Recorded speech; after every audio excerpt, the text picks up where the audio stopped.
Coming on to the show today, Jennifer Ramirez, helping women overcome some of the toughest traumas that humans can experience. We're going to learn a lot of domestic abuse, just violence, and in general, and how can we combat that? How can we educate ourselves? How can we be supportive? It's not a question of whether this stuff's going to happen. It's how can we make improvements to try and make a better future for not only ourselves, for our children, and all the women involved. Empowering women is her specialty. Jennifer Ramirez's story is one you got to check in and tune in this morning. You guys enjoy the show. We're going to rock it.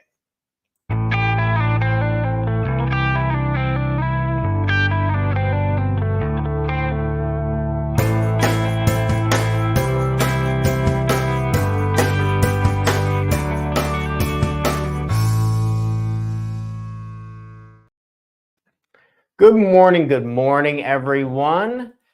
Welcome back to another episode of the Talk to Aaron Morning Show, where we go over tips, tricks, ideas, and exercises to help make you the absolute best person you can be, not only for yourself, but for the people you love and care about most. Everyone, welcome Jennifer onto the show. Good morning, Hello. Jennifer. Hey, good morning. Thank you for having me. I'm excited for you. I like the color pink. Clearly, you're a fan of pink as well. No, Can you tell it's my favorite color? Sometimes I feel a little depressed because my chalkboard's black. Oh, yeah. And I wear all black for my, so the pink's nice and refreshing, I gotta say. Yay. Thank you. Well, if you don't mind, we're gonna start a little bit with just a background on you. So you've had lots of experiences coming up to this point.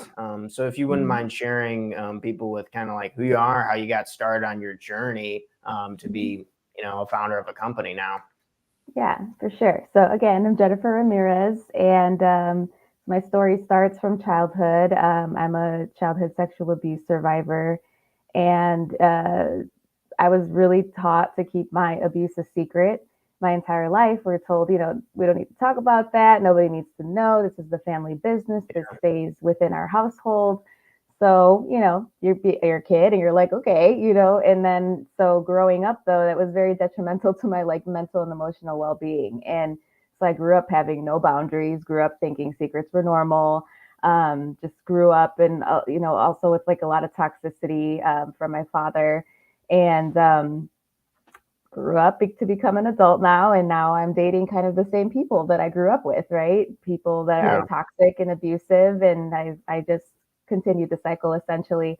So I became a single mom when I was 21. And as soon as I told her dad I was pregnant, he kind of just up and left. And so no child support, no money, no mental or emotional or physical help, things like that. So those were the really roughest times of my adult life, were my early 20s when my daughter was really small, because I struggled a lot, financially. I was also $25,000 in credit card debt because I didn't have that help from the dad. I used to use credit cards to offset, what he would probably pay. And thank God, I'm thankful for it, because it did help me get by, but it also caused so much stress in my life at the time too, because, I also was living paycheck to paycheck. I lived in pre-gentrification Logan Square in Chicago, for anyone who's familiar with that area. So this was before they picked it up.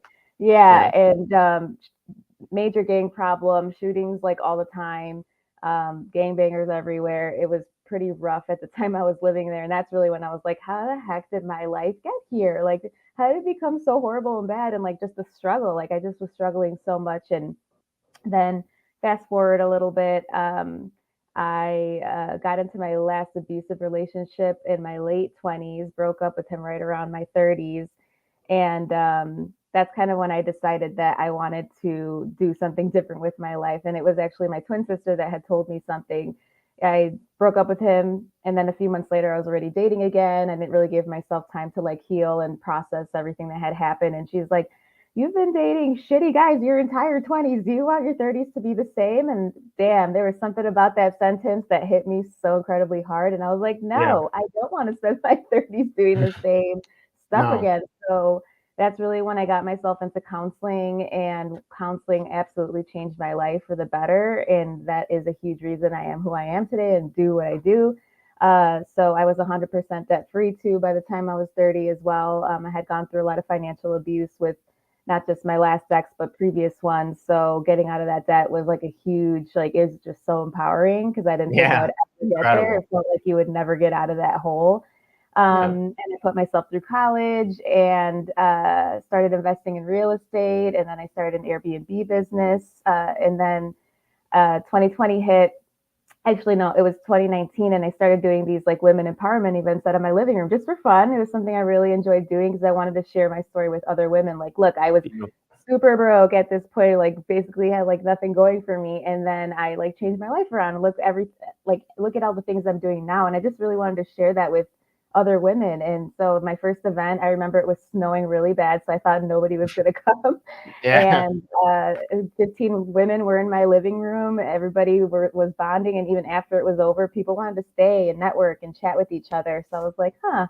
So then I started doing these events, and then that's just kind of how And Rise came about. By the third event, I realized that, wait a minute, I think I can make this into like a company and turn it Mhm. into a profit and really help people. And that's kind of how it was born, born out of, a lot of my struggle. And now we're offering services that I needed once upon a time. And that's kind of how we have all the programming for mental health and career development and financial education. I really want to teach women about money and how women are taught you need a man to have a house. You need a man to have a nice car. You need a man or a partner to have nice things. And I want to shout out to the world that that's not true.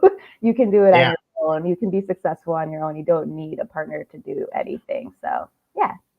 Not true. And wow, how about that? This so inspirational, that such a incredible story. So many people. It seems there were several points in your journey where it's like so many people are in that same spot, but they just Yeah. put their head down or just try to numb the pain. Yeah. Or And I did the so same. yeah. Oh, sorry. With your siblings and family, you said it was a pivotal moment was when your sister was talking to you. Do you have a lot of siblings? Were they kind of telling you this for a long time, and then just one particular day, Yeah. Oh, she had been enough telling was me for a enough? long and my twin sister is very protective of me. She never liked any guys I ever dated until who I'm with now, finally. Yeah. But she Oh, was always good. very protective. So I just thought, she doesn't like anybody. It's fine. But yeah, no, Mhm. once I think she just knew my patterns because I was very, also back then, I was very codependent on men. Like I Mhm. grew up learning that the only thing that was valuable was my body. So I thought that that's what I was good for. And I had really low self esteem and things like that. So after I went through that last abusive relationship, he was a little bit physically abusive, but just the narcissistic, emotional, verbal abuse that he did so much damage to me psychologically. And that's something else I like to talk about because a lot of people only think that domestic abuse is just physical, that you have to have a black eye or some cuts or he has to push you or whatever. And that's not true. There's a lot of these invisible abuses that people don't know about, like financial abuse, verbal, emotional, and just really breaking you down until you're just like, whatever, or you don't care about life anymore. They really just break you down till you just are compliant with what they want you to do and say. And that's exactly why they break you down. Yeah. I'm sure so much of it is feeling trapped. Like this Mm-hmm. isn't like there isn't an option to, join a company like Anrise and Yeah. to get this help. So you had this kind of powerful conversation. You say enough is enough. You're trying to change your life for your 30s, and you start with counseling. Did you have a notion or a perception of counseling of what it was, or did you just think you didn't need it, or were you just like Well, I grew up kind of hearing open that. to it? Yeah, I grew up hearing that counseling didn't work.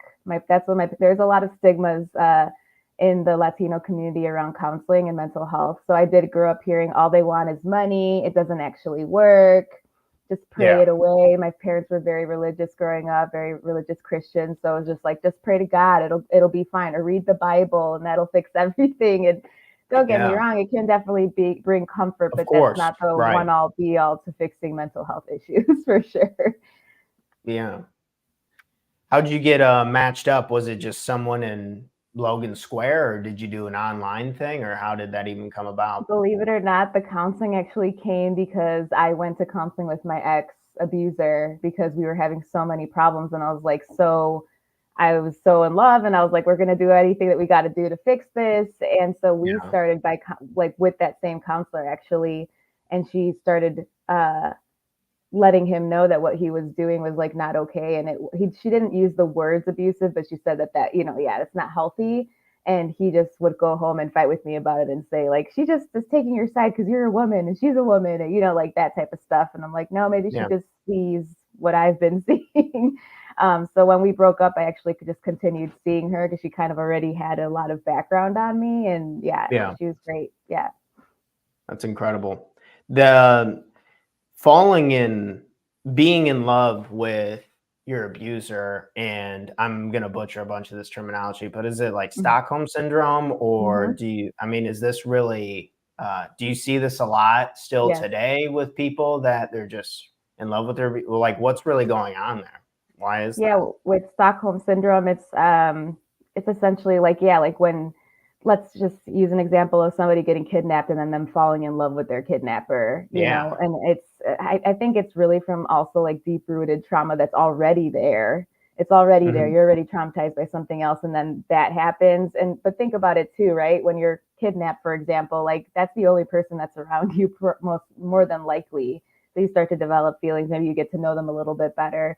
But that is, I think, also like a trauma response to. But yes, I do see that happen, and I hear stories of people who it already passed, but they went through that in the past. Yeah.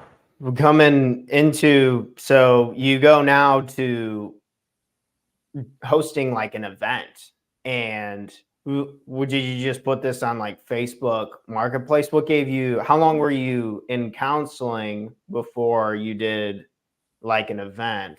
Yeah. Um, I was in counseling for, I want to say, a few years, and I think I did my first event when I was like 38. No, I'm 38 now. I'm like 34 or 35, something like that.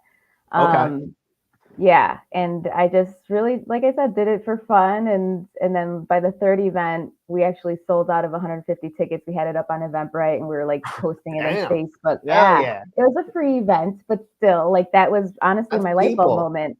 Yeah. Yeah, and a lot of people showed up to our very first event, and we had a really cool venue that was donated to us, so it was great. But that was really the moment where I saw how many people showed up and how many people like were networking with each other and just talking to each other, and it was just really cool. So I was like, wait a minute, I think I can make this into something, and I did.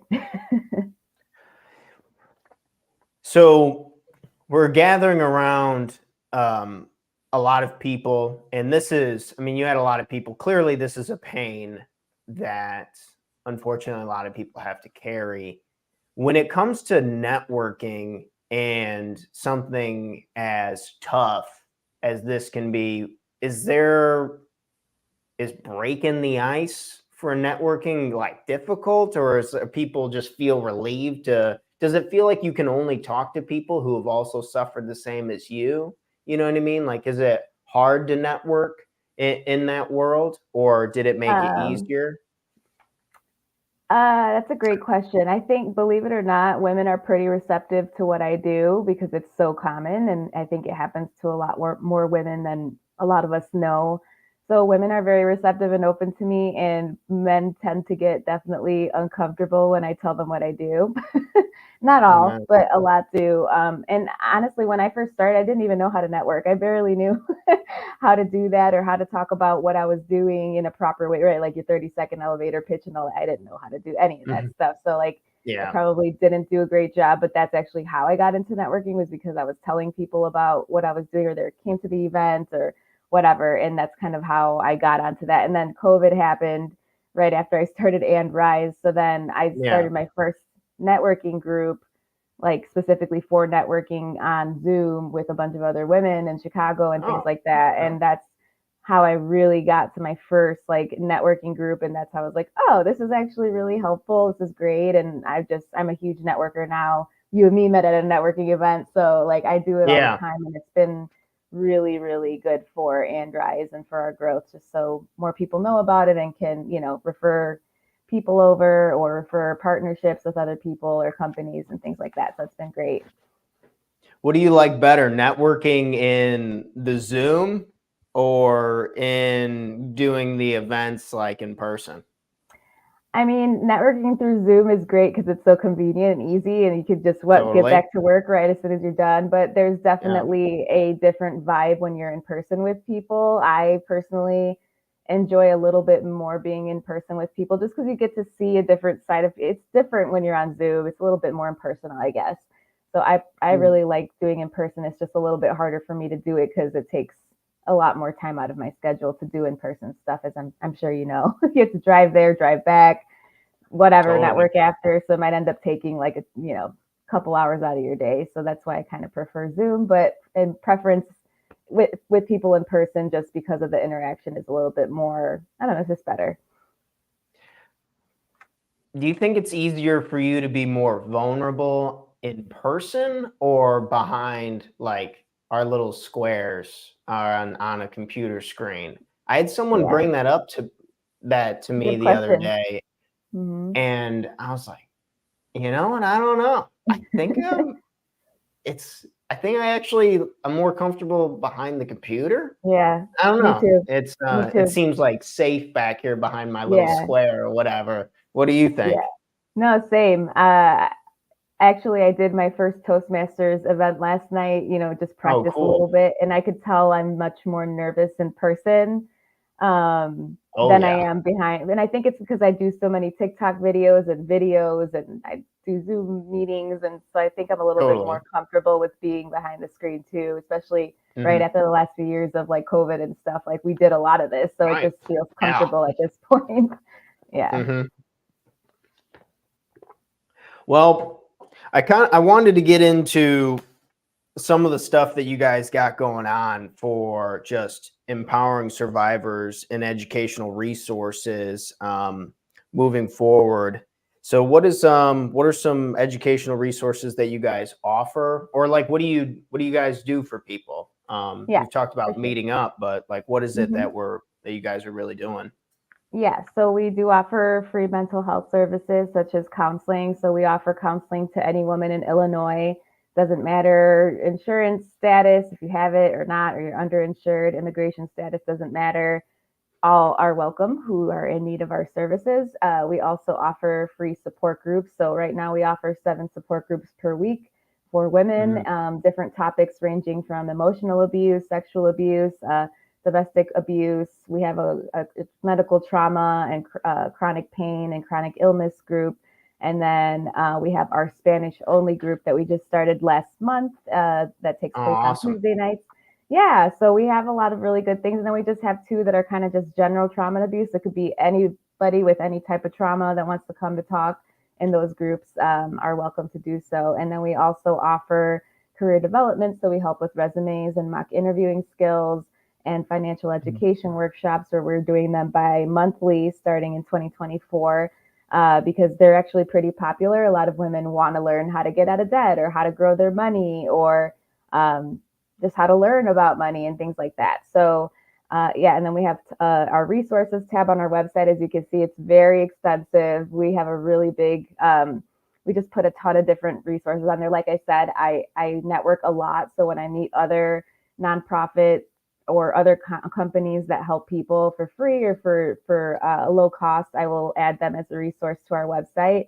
So you can just type in the search on our website, like you need help with sexual abuse, type it in, or you're looking for legal, or you're looking for food or for shelter. We have all that there. So yeah, so that's Wow. basically what we do. And we also do a lot of events. So because we work with a lot of domestic violence survivors, we offer order protection workshops and child support and custody workshops so that women understand their rights and can advocate for themselves. And then we also do different like healing modalities. So we do a lot of like sound bath meditations. I'm a Reiki master, so I do Reiki. we do art therapy, just different things like that. We're all about empowerment of women, and it's not just necessarily only survivors. We do work with a lot of survivors, but like there's these special events that we do that you don't have to be a survivor to come. Essentially, it's just any woman that's in need Yeah. of whatever, or just wanting to come to have a good time with us. And our goal is always to make sure that you leave better than how you came in. You at least learned something. You left with Man, I like that. a new connection. Yeah, so Mhm. that's always what our goal is for sure. Absolutely incredible. So you'd mentioned that, so say if I'm feeling isolated, I'm feeling lonely, but I haven't necessarily been like abused, like these people are welcome to come to your Yeah. events, or like what kind of like what's the variety of like people, like when they, like how do you think they should show up to something like this, or like kind of get the wheels turning? Is I guess what I'm asking is, if you haven't been abused, you you're still encouraged to come to one of these things? Yeah, so like the support groups are for the survivors, but like let's say, okay, we have our Galentine's brunch coming up in February. That's not just for survivors. That's anybody that wants to go have fun at a Galentine's Mhm. brunch. We're also doing Mhm. like a body positivity photo shoot and making affirmation cards. So anybody that's interested in that. Our sound Mhm. bath meditations can be for anyone who just wants to relax and enjoy a sound bath meditation or get Yeah. Reiki, like things like that. But yeah, like, I mean, even if you're not really a trauma survivor and you just want counseling, you've never gone to counseling, or maybe you're just curious about it, yes, that's what we do too. So you don't have to necessarily be a survivor. However, that is our main demographic of who we serve. Right. Yeah. If you wouldn't mind taking a moment to explain some of the forms of meditation, Sambat and Reiki, like what is that? Like, Sure. is that something you got to get educated on, or is that something you can do at home to try and make yourself feel better? Yeah, so there's tons of sound bath meditations on like YouTube. So yeah, you can do it for free. You can go buy your own stuff if you want, but you don't have to do that. Um, Hmm. in order to teach that, yes, I think you do have to go through a certification, but I'm not 100% sure. I'm pretty sure you do. For Reiki too, you do have to be certified. There's different levels to it, and there's also a master level, so you do have to get certified in that. So to explain what both of those are, sound bath meditation is like our body's made all of mainly of water, right, and Totally. energy and things like that. So like the sound and the vibration from the sound bowls go to your body. They help relax you. They help relieve anxiety and stress and things like that. So if you've Yeah. never tried one, I highly recommend it. It's so soothing, so relaxing. And it's interesting to see what comes up for you when you're like just laying there and relaxing, right? Sometimes people start crying because there's like pent up emotions that finally are being able Yeah. to be released, or other people just fall asleep because they're so comfortable and relaxed and peaceful. So just kind of whatever comes up for you. And then Reiki also is energy healing. So it's usually the practitioner placing their hands on you, or if you prefer for them not to place their hands on you, they can hover over you. And it's just like that exchange of energy. You're getting that positive energy to your body, and it can also be physical and emotional. So let's say you have a pain in your back, you can work on their back, or let's say that they're just feeling sad or winter blues, or right, seasonal depression, and Yeah. you can just work with them on that. So it's just really the exchange of like energy and clearing of the chakras and stuff like that. So Yeah. there's the crown chakra all the way down to your root, and sometimes they get blocked. Those are our energy fields. So really, Reiki helps clearing those blocked chakras and stuff like that. So yeah, it's really cool. It's really interesting. When I first learned about Reiki, I thought, okay, that's a little bit too woo woo for me. No, Right. it doesn't work. That sounds stupid. But once I started doing it, I'm like, oh no, this really works. And it's really, really cool. So that's why I decided to get certified in it, because healing isn't linear. So a lot of people heal differently. And I know that that's just one extra thing that I could do for somebody if they're really in need of it. Yeah. Totally. This this mindset that I've felt that way for a bunch of different stuff in personal developments, like Yeah. whoa, the woo woo energy fields type Yeah. deal. What would you say to people who possibly are listening and are in that state of mind, like That seems kind of weird. Like, how? Yes. What would be some advice? Because I used to be like that too, so I totally understand. But I also wasn't open and receptive. When you open yourself to receiving, it's so different, and the different things that you can allow to come in can Yeah, really be life altering, life changing. Because when you have that wall up, then yeah, nothing's going to get past that wall, right? Of like, yeah, nope, this is stupid. But just really allowing yourself to receive and being open to different things and different possibilities has been a really big game changer in my life, and a mindset yeah, game changer. It's all about how you think about things and how you perceive it. We always hear about the glass half full or glass half empty example. mhm, So if you think the glass is half full, you're kind of speaking more of, or have kind of more of that abundance mindset, right? Of like having more abundance and things like that. And then there's also the other end of the spectrum where you lack the abundance mindset. So you're maybe saying, just like have that negativity. It really is all intertwined in how you speak and the things you speak into existence or not, right? If you say that's yeah, never going to work, that's never going to happen, then guess what? It's never going to work and it's never going to happen. But if you are open to like, hey, I'm going to, be a millionaire one day, or I'm going to whatever, start a successful organization, like you can speak yeah. those things into existence. And the same goes with that energy healing stuff too. You have to be open and receptive. And if you believe that it's working, then it probably will work. I think that, yeah, that's kind of the best way to explain it. It's interesting that, yeah, what we tend to believe gives us something, whether it's good or for bad. You see a lot in religion, or even just that's Mhm. why people smoke cigarettes. It's because they believe it gives them an opportunity to relax. So it is crazy Yeah, how this belief structure seems to be yeah. embedded and surrounded with everything. Mhm. So you you got into this amazing journey, building a company and doing this into your like 30s. Are you seeing most of the people you work with, are they like around your age? Are they young? Should we be teaching this stuff to kids, Yeah. or like what's like the age range with this kind of stuff? So for Andrise, we work with, believe it or not, it varies. I was actually just noticing at my Monday night group, a lot of the ladies are young. They're like in their mid to late 20s. Most of the girls there that night were, and I realized that I was like, ah. But then when you go to like another event or another type of support group, it could be all women in their 50s or their 60s or 40s. Yeah. We vary. We vary. We actually Mhm. are going to implement a new support group in 2024, specifically for 13 to 19-year-olds, for teenage girls, because we've gotten a lot of inquiries for that. And I never turn people away. I always say, sure, they can come. I just don't know how a teenager is going to resonate with adults and adult topics. So, I know I have a teenager and I think she'd feel uncomfortable. So that's why, but I don't ever send anyone away or say, no, you can't come. So we're going to do that.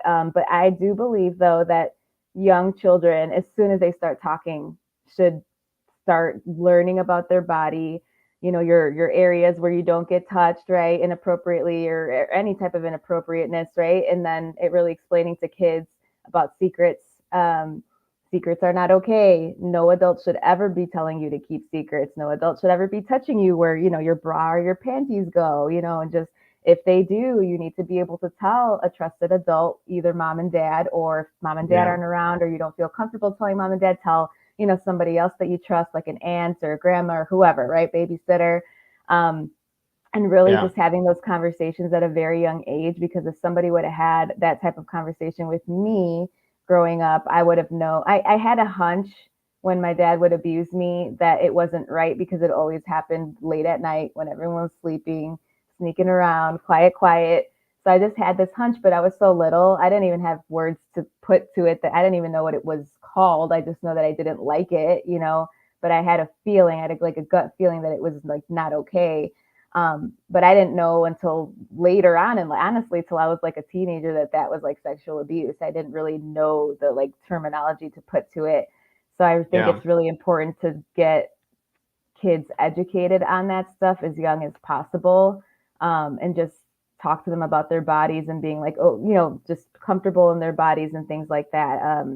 And I did that with my daughter. As soon as she was able to talk, I started talking to her about that stuff. And my daughter's amazing. So yeah, it's just something I just wish that somebody would Yeah, have done of that course. for me, you know. Mhm. And yeah, it's really important to talk to your kids about that. And don't, one last thing, sorry. What, don't rely on the Oh, no. school system to have that conversation for you. That is your job as the parent. I know it's uncomfortable. Trust me, I've had to have the conversation 3 times with 3 different kids, but it's so worth it because you don't want to be.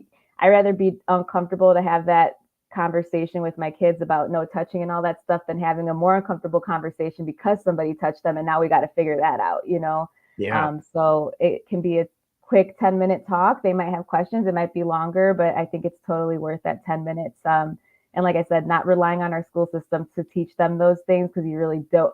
I think the school system has good intentions, but you really don't know how they're presenting that information and if your kids are even grasping it. So it's better for you to have that conversation with them. So yeah. Do you see patterns in people who have been abused, like in how they act and how they just communicate and their hobbies or their interests or anything? Do you see patterns with a lot of the people you get to work with? Yeah, there's definitely patterns as far as like dating and things like that. I see this a lot where, you know, somebody will go through an abusive relationship and then a few months later they're to another one that they Yeah, don't know right. is abusive yet because they don't allow themselves time to heal. I've been there too. So no judgment if you find yourself in that situation, but that's why I always encourage people when they're just getting out to really take the time to heal and to just self-care the shit out of themselves and love themselves because that's a Yeah. huge piece.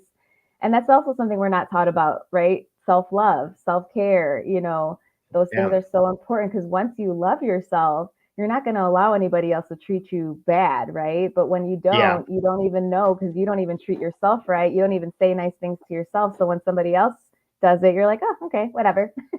You know, Right. so yeah, there's definitely a lot of patterns, and they typically tend to not just have toxic romantic partners. They typically tend to have toxic friendships, toxic family members. Again, it's like that whole cycle thing that I'm talking about. A lot of them also work in toxic work environments.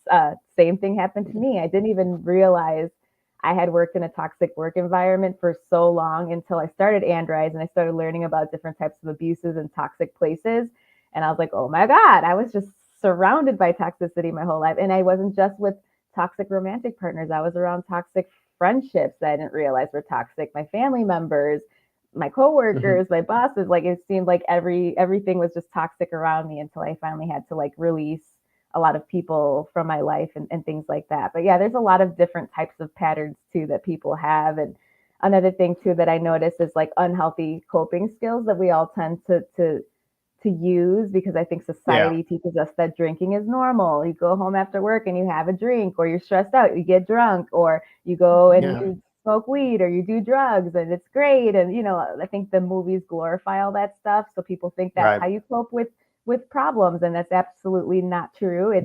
No, It's not good. unhealthy coping skills. There's tons of healthy ways to deal with stress Mhm. and issues or trauma and things like that. And that's part of what we teach too, healthy coping skills, because it's so easy to fall into that. And now you have a drinking problem. Now you have a drug problem. Then that's another problem. That's up to your other problems. So just and then you feel like you're spiraling. So I do see that as something common. So that's part of what we teach is like how to cope in a healthy way without like, you know, like just destroying yourself basically. And I was there too. I used to drink a lot back in the day to cope, you know. Yeah.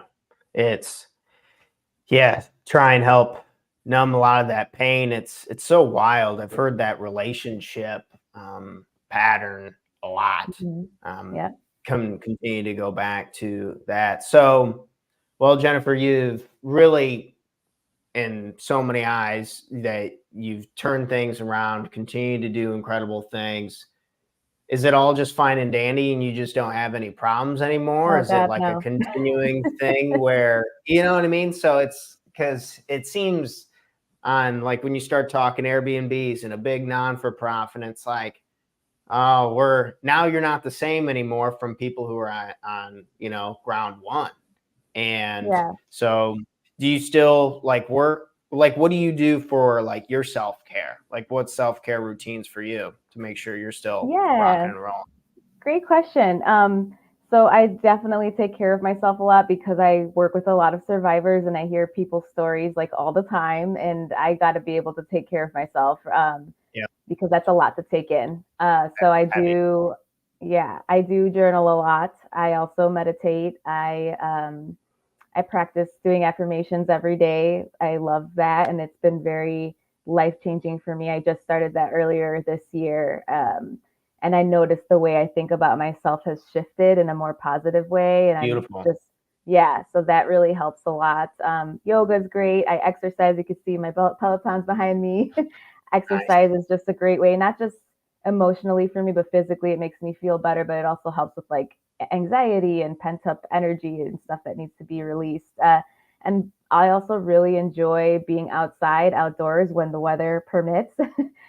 Being one with nature is very healing to me. Mhm. Just being outside, being around trees and grass and water. I'm a water sign, so I love being around water and I find it to be very calming and peaceful. So I always tell people your self care doesn't necessarily have to be going to get your hair done or right like getting your nails done. It's more things that you really enjoy that bring you peace and bring you joy. That might just be something as simple as playing with your dog or petting your dog that brings you, Yeah. peace, right? So like just doing those things, taking a walk or journaling or reading a book in peace, like it could be those things that, and you're setting time aside in your day to do that for yourself. So then that's slowly how the self love comes in because you're like, wow, I deserve this. I'm giving myself, Yeah, you an do. hour today to do whatever for just for me, and you really start to kind of make it a habit, and it feels good that you're doing so because we can get so busy with life, right? And got to do this, got to go here, got to see them, Hell and yeah.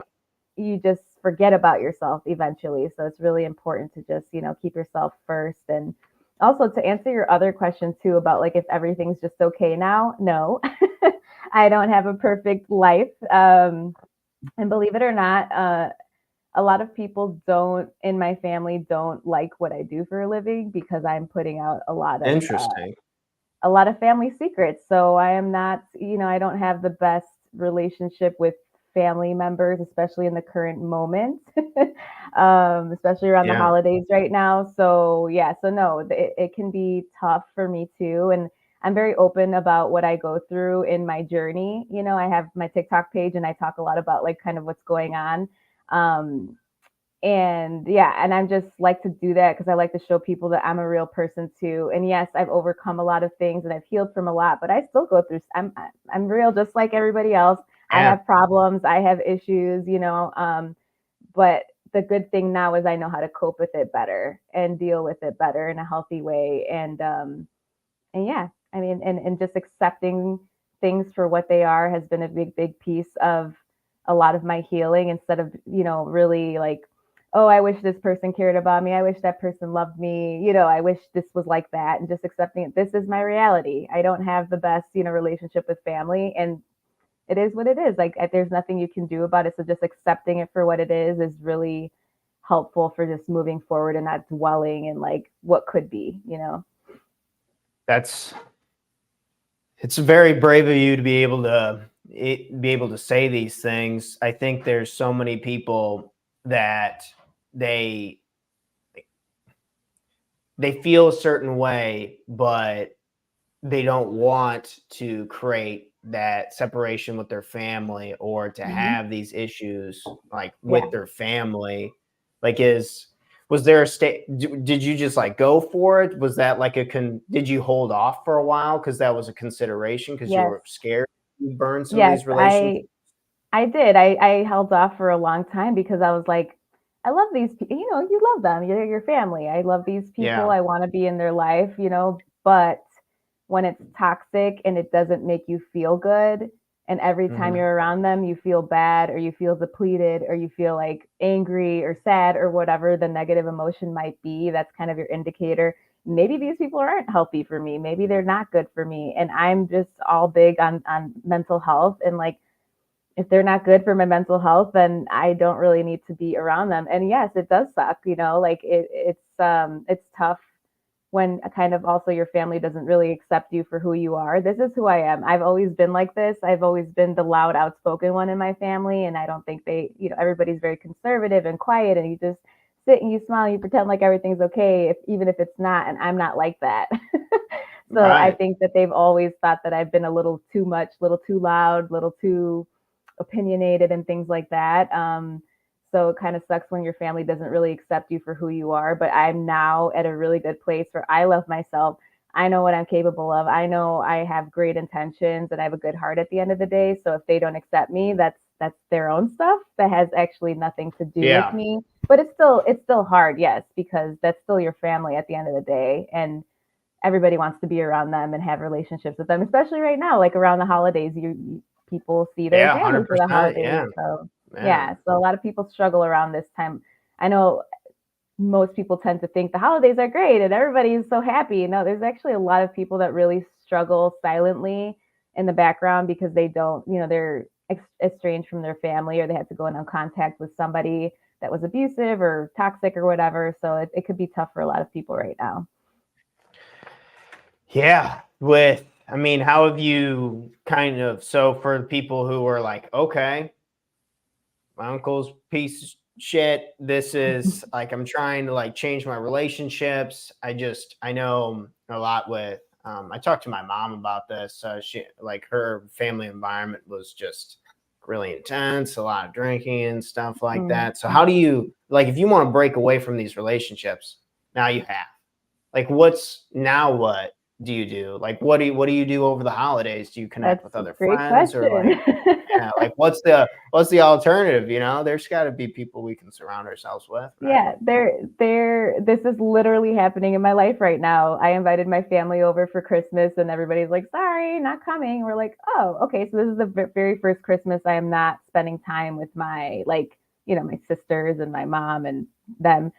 So we're starting our own traditions. That's what I always tell people too. Like, you can start your own. You don't have to keep on what you've always been doing your whole life. Like, Mm-hmm. so we're going to see the Nutcracker on the 24th because we celebrate on the 24th. So we're going to see the Nutcracker, Fun. going out for a nice dinner, and it's just going to be me, my fiance, and my daughter, and that's Mm-hmm. it. And that we're making the best out of it. And I am very thankful for the people that I do have in my life, though, because now I do have healthy people and people that love me and value me, and just really focusing on that instead of we tend to focus on the people that don't like us, right? We can be in a room with 100 people, and if there's that one person that doesn't like us, we'll focus so much on that one person that doesn't like us instead of the 99 other people who really like Yeah. us. But I think that's just a internal thing a lot of us have for some reason. I don't know, I'm sure there's a name to it, but yeah, so just really focusing on those who do love you and who do bring you joy, and Mhm. spending time with them, and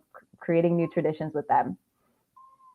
Damn. Yeah. The guest on the show yesterday, he was talking about, shout out to Dr. Michael Cortesa and Evanston. He was talking about this gap in the gain, and how, like, it's so easy for us to like forget how far we've come, and to forget like everything that we still have, whether it's like how Yeah. lucky you are to like be able to walk and to move, and to have Hmm. like your partner and your child like healthy, and all these amazing things.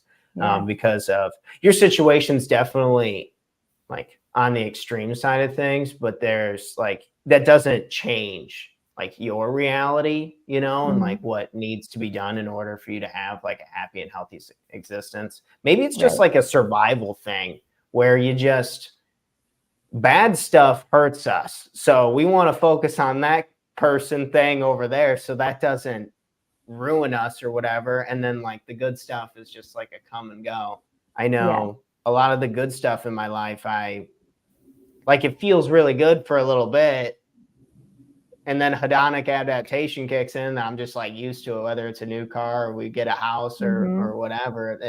But the like, someone made a comment to me when I was trying to get them to take my class, and they like, it was just them saying no, but it like struck me, and I was like thinking about it all day, and it's just Yeah. crazy how that stuff lingers in our heads. Hmm. I mean, nobody likes to be Well, rejected, right? So I think that has no, something to do no. with it too. And it shows you care. about what it is you're Sure. doing and if you think it's helpful. So you Sure. guys are a nonprofit. Yes. I have a couple businesses and they are for profit. What Mm. is what is the difference and what are some of the like pros and cons of that? Yeah. So I mean, business wise, it runs just like a regular business. We need money to survive, just like any other business, right? Yeah. So we do get tax benefits though because we're a nonprofit, so we get like tax exempt for like if you're purchasing things. It took forever for us to get ours, but we finally got Mhm. it. You got Also, it. like just tax incentives. So let's say you're buying a property for Andrise, the tax benefits of that, not having to pay property taxes and things like that. So that's I think the main difference is just the tax part of it, write-offs and things Mhm. like that. But essentially, it's still a business. A lot of people think that it's not. They're like, "Oh, it's a nonprofit. You guys just get a ton of money and you get to run it." No, it's a lot of work because we have to raise money consistently. Mhm. We fundraise a Mhm. lot. We rely on donations and grants and just like sponsorships from corporations or from small businesses and things like that. That's how we've been able to keep kicking all these years. But yeah, we still have business expenses just like every other business, like payroll and other just things in order to keep it running. Website, you know how that is. So yeah, it's the Yeah. same. It just has like different tax benefits for the nonprofit. Do you get paid? Like, I do. is it like a wage or is there like a cap on that? Say if you want Uh, to do a lot of great things for like your family and stuff and you want to pay for that stuff. This stuff costs a lot of money nowadays. Like, is there mm, a cap and is it frowned on to have a nonprofit and to make money? I don't know no, anything about no. it There's a really. lot of nonprofits where people they have employee. It's just like a regular business. They have their CEO and executive team and Mhm. employees and things like that. And they have we have volunteers. Um, but yeah, I do get paid. I don't get paid a lot, but I still get paid, because I work a lot. I would say about 60 hours a week. I work, Damn. a lot. And so I deserve to get paid for that. Um, Yeah. yeah, I actually had this limiting belief actually that I shouldn't have gotten paid. I felt so guilty taking Right. Anne Rice's money for myself. I don't know, it was just limiting beliefs that I had to work through. And then my Mhm. board actually kept telling me, you need to start paying yourself. You need to start paying her. Like, we can hold off a little bit longer, guys, because we need money for this and for that. And they're like, Jennifer, you have to start. So that they like made me, and then they also made me give myself a raise. I told them, no, no, it's okay. And they're like, no, you don't even have a living wage right now. And I'm like, it's Yeah. okay. And they're like, no, that's not okay. It's actually illegal. I'm like, oh, okay. So, Yeah. but yeah. So like I do get paid. And the hopes is that as we continue to grow, we can bring on more employees to work underneath. And I would love to one day too to have our counselors be in house and have everything just be in house. Yeah. But that'll take some time, and it's totally fine because I know we'll get there when the time is right. Well said. Absolutely beautiful. What percentage are you guys employee versus volunteer? So right now I'm the technically, well, I'm not an employee. Technically, there's 5 of us that are 1099 contractors, Okay. and we have probably like 12 volunteers right now. So we have a little bit more volunteers than we do employees, if you will. Okay. Nice. So you got a running through the notes here. You still, you gotta put a roof over your head. You got a beautiful daughter and a partner, and we got to function and eat too. Is that why you got into Airbnbs? Like, what's going on with that? Yeah, so I started investing in real estate as a single mom. Um, I started becoming friends with some realtors actually back then, and they were telling me about all these properties that they were buying, and I was like, how do you have the money to buy all these properties? And they're like, well, the trick is you live in them, and that's the downfall too, though, right? Because you're constantly moving, or you have to live far over here or far over there. So I was like, huh, okay. And you only have to put 5% down as opposed to 15% down as an investor. So 5% really isn't that much, especially if you're buying like a condo or something smaller. So I was like, huh. So I tried it. You know, I bought my first condo, I think when I was like 27 or something like that, maybe 26. And then I purchased my other property after I broke up with my ex. And I bought another condo. And then after that, about a year and a half later, I bought a house on the south side by Midway. And once I started doing that, I was like, damn, like you're a single mom. Look at a few years ago, you were broke. Like, look at you. It's amazing. And then I started the Airbnb business not that long after I had my other property, and started with just with one Airbnb, and now we have 3. And yeah, I have a partner that I used to work with before that helps me run the Airbnb, and she's amazing. She's a multipreneur too. She's just like such a hustler, and I love working with her. She's a really good partner, and we keep it going. And we actually just got one of my neighbors that's asking us if like we're interested in helping him run his condo as an Airbnb. And we're like, oh, okay. So we're, you know, opportunities are coming up for us. So it's pretty awesome that, yeah, it has its perks and its downfalls. It's a good business in the summer. You know, it's definitely slow in the winter, but yeah, you can make a pretty good killing in the summer for sure. Yeah, summertime Chicago's absolutely one of the greatest places on earth, I think. Yeah. This coming also on Chicago, lots of paperwork, lots of legislation. Is there like pushback to not Airbnb's not being allowed legally? Is there like, are you grandfathered into this stuff? How does that work? That's what scares me about it. Yes, they are very strict, the city of Chicago. There's always new fees and crap too, of course. You know how they are here. They always take you for everything they can. But yeah, we got rejected quite a few times when we were trying to do our like second and third one. And it's a lot of back and forth. We had to go downtown a couple times to go talk to them, and we figured it all out. But yeah, there's definitely a lot of, I feel like they make it hard for you on purpose to see how committed are you actually to this, you know?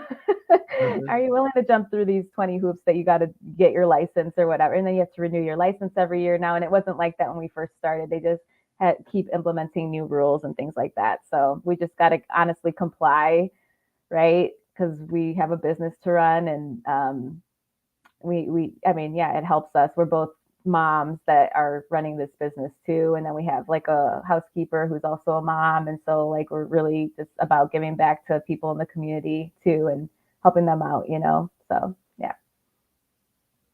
Do you do all the cleaning yourself, or do you hire a company out for that? That was one thing I was saying, man, I'm not trying to watch that much bedding. Oh no, yeah. When we first started, we were taking turns of cleaning ourselves, and then as time went on, we were able to afford to pay somebody to do it for us. So now we have a cleaning lady that does all of our properties for us, and she's amazing. Damn, that's wonderful. You need team members. You need people in your corner to. It's investments. You have. Let's jump over to the coaching side of this, so people can just get a better idea of who you are, even on a deeper level, and also see me in action a little bit for. All right. Cool. Do it. All right. So we'll start out with just a few questions that we want to be able to check in and answer, folks. Make sure to use these. You can use these in your journals. You can use these when you're having dinner with your friends and your family. You can use these just for reflection over the holidays. The point is to, as Jennifer's pointed out earlier, is to love ourselves at a deeper level. That is the key here. So the first question I want to ask is, what is one way that you can be kinder to yourself? What is one way that you can be kinder to yourself? I would say one way to be kinder to yourself, I think affirmations help a lot. For example, for you, what does Jennifer want to do to be kinder to yourself? You want to do more affirmations for yourself, or? Yes, I find that they are very, very helpful for me. You have really nice handwriting, by the way. Yeah, so I still writing cursive.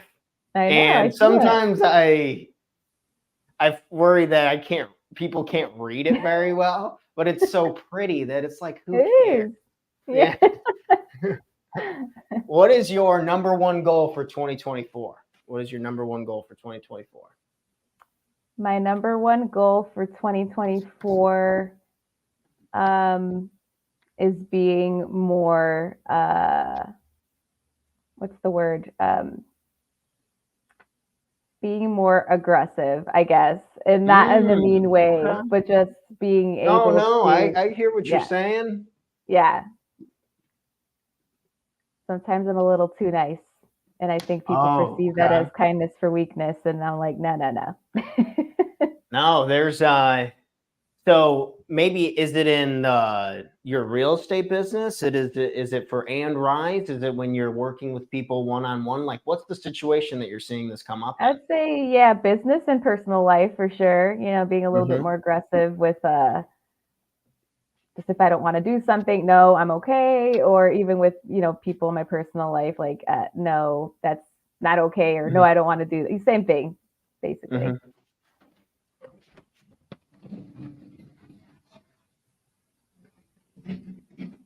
Okay. All right. A few warm-up questions. I wanted to get into it. This one's called the Wheel of Life. We're going to shotgun. We're going to go round and round. You'll see on the screen here. These are the major categories of life. And you're just going to give me rapid fire 1 through 10, your satisfaction with these today. So how you are doing with these today. And I'm going to get a Post-it note out because I'm taking notes. Always looking to improve, folks. Go ahead at home, whatever. If you want to pause or rewatch this, you can always come back, but the categories stay the same. Rate them 1 through 10, and then follow the questions after we're done with the ratings. So first one, we'll start with friends and family. What would you rate that 1 to 10? I would say an 8. 8. Okay. Significant other romance. Significant other romance. I would say a 9.5 because I love my fiance. We're getting married in February, and I'm super excited. Congratulations. 2024 is gonna be massive, girl. You're rocking and rolling. Thank you. Oh, fun and recreation. I would say a 7. Could use a little bit more fun. Okay, yeah, you were talking about your workload. You got a lot going on. Next up is your health. And I kind of mix mental and physical kind of in I'd say that health like a 9. Not money. I'll also say that that's like a 9. Money's fine. Personal growth. I'll give that a 9 as well. I won't probably ever give myself a 10 because I feel like 10's perfection. I'm not there. Perfection is just a concept, not a reality, right? Yeah. So on to physical environment. I'll go with a 9 too. Okay. Last one up is career. Ooh, I should give that one a 10. I'll say 9 as well for that. Very happy with what I do. Scoring really high on this list. Probably Yay. feeling pretty proud about that. Yeah, very cool. Let's talk about fun and recreation for a moment. So this was a 7, and I'm going to go ahead and kick this off the board. So we want to make sure we want to pick one category that we can think about and we can play around with a little bit. So when it comes to fun, let me go ahead and change up our screen here. So when we're thinking of fun, what are some things that you can do to get this from a 7 to an 8? You think? Need to work less and do more fun stuff for one. Okay, work less. What does that look like? Just learning to turn off the computer, shut down faster, not being like, wait, I got to go back for more. Just really shutting it down at a certain time, kind of having better boundaries around how much I work. Boundaries. For sure. Yeah. This is the number one thing I get to work with people. I think is really fun. Is this entrepreneur, the mind, it moves fast. There's a lot to do. I can do more. I can help more people. I can get more properties. Zoom, zoom, zoom, zoom. It's like a storm, but these boundaries. I personally really like a shut off time around. I like to shut the valve off around like 6 o'clock or so. Oh, nice. Good for you. Me and my girlfriend, it's like, okay, let's eat something. Let's take a moment and let's not be worried about the future, or at least these are some of the problems that I deal with. But working less, boundaries. Okay. So what's like a lot of people like to have something to replace, whether it's like you as a very go-go person and we're adding some positive aggression into the life. What are some fun activities that you would want to do to replace this? Yeah. So going. I think just going out more, getting out of the house more is something that I need to do, no matter what it is, honestly, even if it's just going out to grab some coffee, just getting out of the house. Cause I said, I work from home right now. So like I'm always here. And when I get out, it just makes me feel like, oh, why don't I do this more often? But I'm a homebody. I love being home. It's my little safe place. So that's why I'm here a lot. But yeah, just getting out, I think would be helpful. What's that look like? Once a week? Twice a week? Yeah, let's say once a week. Yeah. Okay. Where are you going to go this next week? Well, I mean, next week I'm going to see the Nutcracker. I've never seen that before. Hey, so there you go. That's awesome. I've always wanted to see that, and I never have. So that's good. And I really do enjoy trying new things. That's something that I find like exciting, and that could go under the category of fun too. Yeah, trying new things. It's we really try to do like one new thing a month here. That's awesome. And we really, when we were thinking about planning last year, we were like, we'll do one new thing a week. And turns out it's actually kind of hard to do. Yeah, it is. So they're like, once a month is cool. It's been good. But change is good. I mean, it's what helps us grow into the people that we are and who we help. But yeah. Well, thank you so much for participating in that. For the folks at home, we were just kind of going through the wheel of life. These are the major categories of life, and then you pick one that you would like to improve. Just ask yourself some fun questions. Jennifer talked about the power of journaling and affirmations and just writing out the things that we want, we need, and we get to do, right? The have to versus the get to mindset. That's crazy. Well, Jennifer, is there anything you wanted to share with our folks? How can they get in contact with you? How can they learn and be so inspired as much as I have been today? How can we get a hold of you? Yeah, so if you are just interested in any of the services that we offer, our website is www.womenrisechicago.org. You can also hit like contact button on there. So if you'd like to reach out to me directly, just hit that, and I usually get those requests straight to my inbox. Definitely also check out our events. We have a lot of really cool events coming up next year. We have this Document the Abuse event coming up at mid next month, so it's on the 16th. Yes, that one, and it's really a cool one. I'm really looking forward to just having everybody come out to listen to Norma speak, because I think it's really important, the work that she's doing. Definitely check out our events. They're really, really great. That's so incredible. Jennifer, I can't thank you enough for coming on to the show this morning. Your story is inspiring in so many ways. And I think you're just getting started. Thousands, millions of people to come. Can't wait for it. And I'm really glad I got to meet you and get to know you a little bit better today. Oh, thank you. Thank you for having me. It was fun. Thanks.